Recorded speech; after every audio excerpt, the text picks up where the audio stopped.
Welcome, my number ones. I don't know if I told you this before, but I love the winter season. However, in my opinion, one of the biggest tests of endurance that I have experienced would have to be going camping during the winter with my scout troop. So I don't know if the Boy Scouts still do this.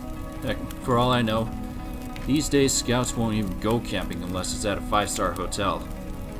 But back when I was in Boy Scouts, it wasn't all about playing games or having fun. What I learned in Boy Scouts was how to survive. And if you didn't learn how, that means whenever you go into the wilderness, you go in there to die. But that's not to say I didn't have fun in Boy Scouts when I attended. I actually had fun going camping, sometimes. So as I was saying, one of the most grueling camping trips that I had faced was when my scout troop decided to go on a weekend camping trip that took place up a mountain in the dead of winter. And my camping trip began when the scout troop and I arrived at the beginning of the trail, and we had hike up about a mile or so where the campsite would be. So we began our hike after the sun had already set and the moon was coming up.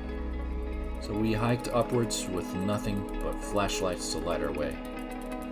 I was having the hardest time to keep up with the rest of the troop, and I ended up slowing us down because I kept getting tired. So one of the scoutmasters saw how bad I was struggling, and he offered to take me back home.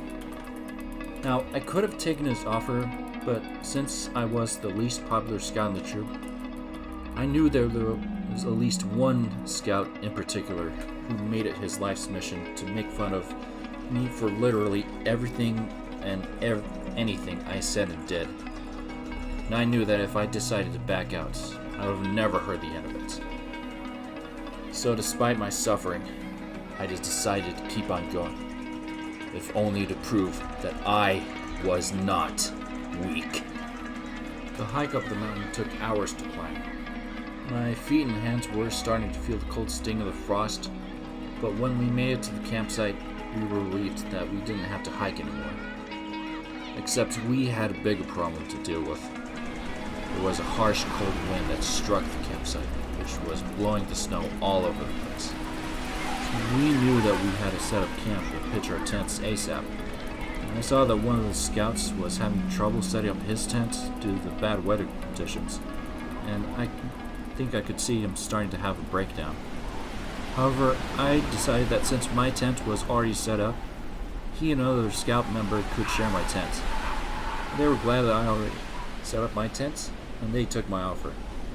And after we were able to have some warm ramen noodles, we got into our sleeping bags and we went to sleep. The next morning, the wind had died down and I was able to enjoy where we camped out at. Turns out that we had set up camps at one of the small lakes up the mountain. I wasn't able to see it earlier due to the wind blowing all the snow around. After the scout troop and I had our breakfast, it was time for us to pack up our tents and head back down the mountain. The hike back down the mountain was far more pleasant and enjoyable than the hike up the mountain. One of the reasons why is because this snow fell much more calmly. I wasn't feeling as cold as I did the night before. And everything was much brighter and the snow had blanketed everything along the hiking trail with a fresh, white blanket of snow. On the drive we took to get back home, we were all glad to be inside vehicles where we could be properly warmed up. While we were driving home, we drove past another scout troop who was hiking a trail that seemed to be much more easier than ours. We couldn't help ourselves but to laugh at their choice and their taking an easier hike. After all, we just endured a very cold night on our uphill hike up the mountains. And that's enough to turn a boy into a man, in my book. So were you ever in the Boy Scouts? What's the most memorable camping trip you've ever had? Let me know down in the comment section. Share your experiences. Also be sure to like and subscribe.